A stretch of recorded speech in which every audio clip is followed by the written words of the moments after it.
और फिर क्या बताते हैं कि ज्ञान संपूर्ण हुआ नहीं, हृदय नहीं छदावे और देखा देखी भक्ति का रंग नहीं ठहरावे। तो 64 लाख शिष्य हो गए, सबका सुख हुए और गुण गावे।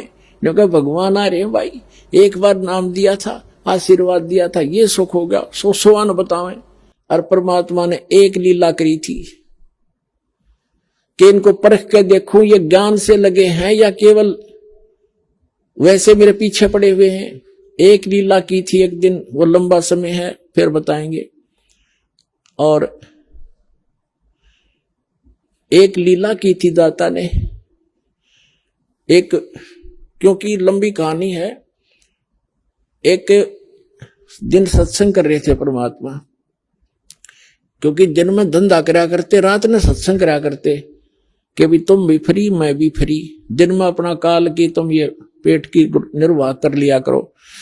तो रात को सत्संग कर रहे थे। एक वैश्या का मकान था नियर बाई, आसपास कहीं। रात के मौसम सुहाना मौसम था, रात का शांत मौसम था। मालिक वो तो लीला थी, अपनी आत्मा कहीं भी गर्त में पड़ी है, उसको उठाना ही था। अब वो बैठ गई झांकी में अपने मकान के, और मालिक सत्संग सुना रहा था।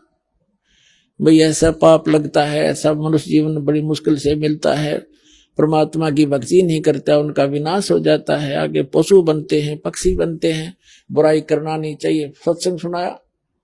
वह पुण्यात्मा थी, बेटी का कलजा भराया कि मन तक घोर पाप कमा लिया, सारी उम्र को शुभ नहीं बना मेरे से। तो वह लड़की परमात्मा के चरणों में आगे उठ के और कहा, भगवान क्या मेरे जैसी पापन का भी पाप नाश हो जाएगा? क्या मेरे जैसी पापनी भी पार हो भक्ति कर सकती है? परमात्मा ने कहा, बेटा नौका के अंदर, एक किश्ती के अंदर, नौका के अंदर चाहे पत्थर रखो, चाहे घास फूस और रुई रखो, कितना भारी वस्तु है पत्थर, और चाहे कितने भारी हल्का है रुई, उसका स्वभाव बेटा पार करने का।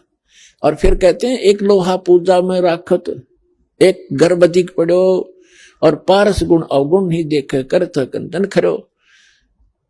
तो सारा कुछ समझा कर उस बेटी को संतोष दिया, और उसने बताया कि मैं तो जी वैसा हूं, क्या मेरा भी उद्धार होगा? कि बेटा बुराई, ऐसा कोई जीव नहीं है जो यहां बुराई ना करता हो, क्योंकि ये लोक ऐसा है, ना चाहते भी बुराइयां हो जाती हैं। अब आपको कितना मैला कपड़ा है, साबुन और जल प्राप्त हुआ, निर्बल हो गया, खूब मेहनत करके उसने साफ करे, अपने ने भक्ति कर। तो लड़की की ऐसी प्रेरणा लगी, सब बुराई छोड़ दी। लेकिन हमारी आदत है कि हम फिर भी उसको उस दृष्टि से नहीं देखते, अज्ञान के कारण। वो लड़की आती, अब उसको तो पिछला जो समय गया वो बुरा दिखाई देता कि कैसे अपनी पिछला जो समय गया उसको पूरा करूं। ज्यादा से ज्यादा गुरुदेव के पास आती, उनके चरण छूती, मत्था टेकती, पैर दबाती।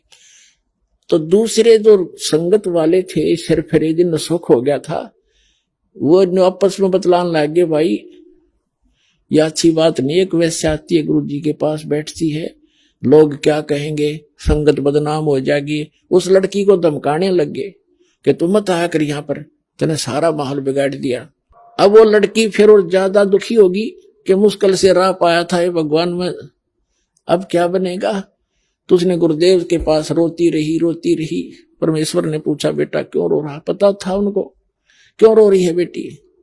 उन रोते रोते सारी कहानी बताई। जी मैं निकम्मी तो हुई ही हूं, इसलिए आपके पास आई हूं कि निकम्मी का उद्धार हो जाता है, आपने बताया। लेकिन कुछ भगत भाई, कुछ बहनें ऐसे ऐसे विरोध कर रही हैं, मुझे आने से मना करते हैं। तो परमात्मा सत्संग के माध्यम से सबको उपदेश दिया करते थे। एक एक को किस किस को कहे, सत्संग के माध्यम से ज्ञान दिया करते थे। कहते हैं, कुष्टि होवे संत बंदगी कीजिए, होवे साके विश्वास चरण चित दीजियो।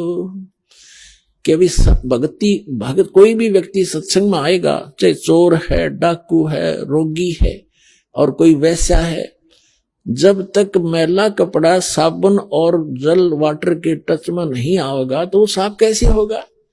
और भाई भक्तों के लक्षण ये नहीं होते, चाहे वैसा का भी विश्वास हो, उसको अपनी बहन समझना।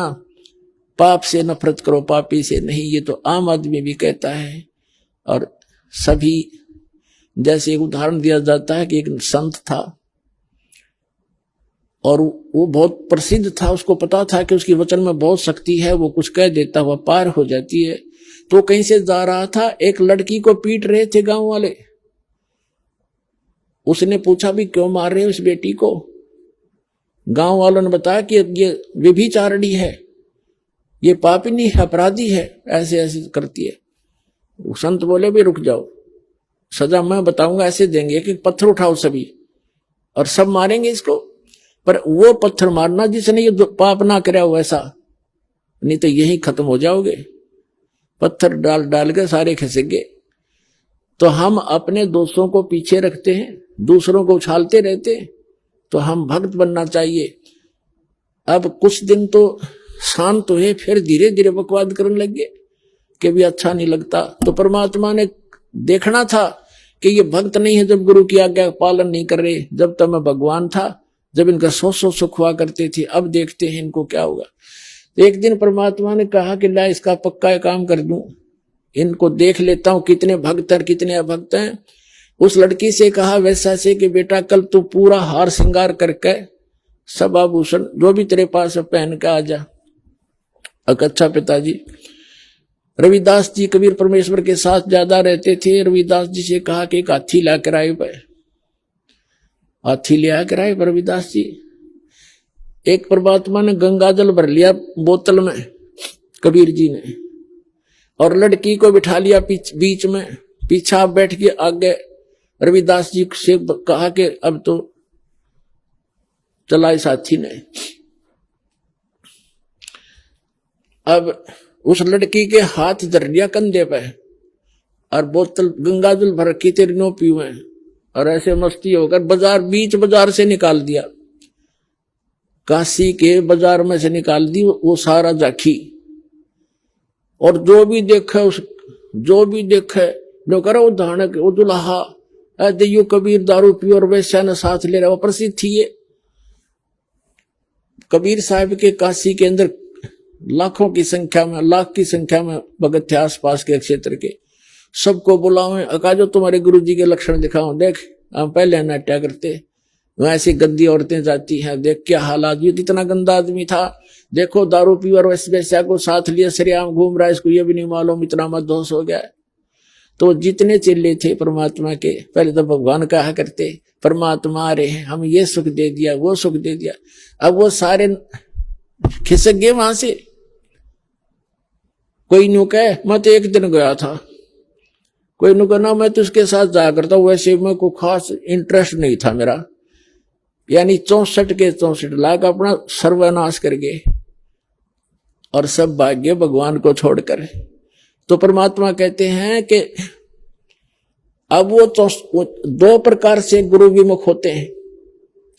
एक तो गुरुद्रोही हो जाता है, गुरु जी के बारे में गालियां देता है, बुराइयां करता है, दुश्मनों को प्रेरित करता है। तो वो तो कभी फिर आगे भविष्य में मनुष्य जीवन करोड़ों जन्मों युगों तक नहीं प्राप्त कर सकता। उसका तो भक्ति नाश कैंसिल, भक्ति तो धन कैंसिल हो जाता है। और जो वैसे गुरु जी की बुराई नहीं करते, नफरत नहीं करते, लोक लाज में आकर छोड़ जाते हैं, वो काम तो उन्होंने बढ़ा लिया, काम बढ़ा लिया, पार हुए नहीं, लेकिन उनको इतना फायदा हो गया कि उनको मनुष्य जन्म मिलता हुआ आ रहा है। इतना चार्ज करके दयालु आपको। अब वही आत्मा हो आप 64 लाख में से जो सबसे पहले ही आएंगे, और उसके बाद पूरे विश्व में परमात्मा का ये ज्ञान फैलेगा। तो पुण्यात्माओं, तो ये फावल पॉइंट जो पहले हम गलती करके आज याद दिलाई जाती है आपको। जैसे माता गर्भ को रखे यत्न बनाए, ठेस लगे ते क्षण होवे तेरी ऐसे भक्ति जावे। जैसे माता बहन किसी को गर्भ रहा हो, उसको पता उस लाल को कैसे प्रफुल्लित करना है, बड़ी सावधानी बरतती है। तो ऐसे इस भक्ति रूपी लाल को संभाल के रखना चाहिए आपने। और जो सुख 600 वर्ष पहले भगवान दिया कर दे कबीर साहब, आज वही सुख अपनी प्यारी आत्माओं को इस दास के माध्यम से, शक्ति उस कबीर भगवान की दास तो एक नेमत है।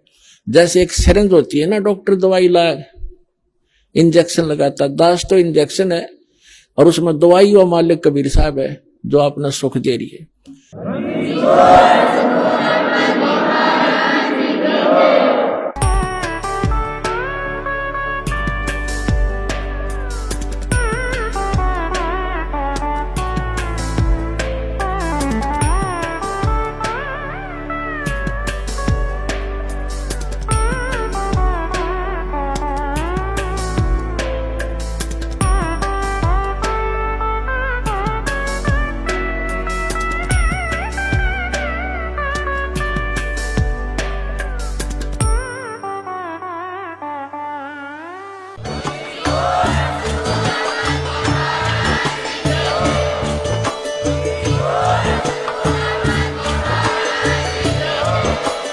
आप सुन रहे थे जगत गुरु तत्वदर्शी संत रामपाल जी महाराज जी के मंगल प्रवचन। अधिक जानकारी के लिए विजिट कीजिए हमारी वेबसाइट www.jagatgururampalji.org। संत रामपाल जी महाराज जी के शुभ आशीर्वाद से पूरे विश्व भर में 500 से भी ज्यादा नाम दीक्षा केंद्र हैं, जिन पर संत रामपाल जी महाराज जी द्वारा ऑनलाइन निशुल्क नाम दीक्षा दी जा रही है। अपने नजदीकी नाम दीक्षा केंद्र का पता करने के लिए संपर्क करें 8222880541।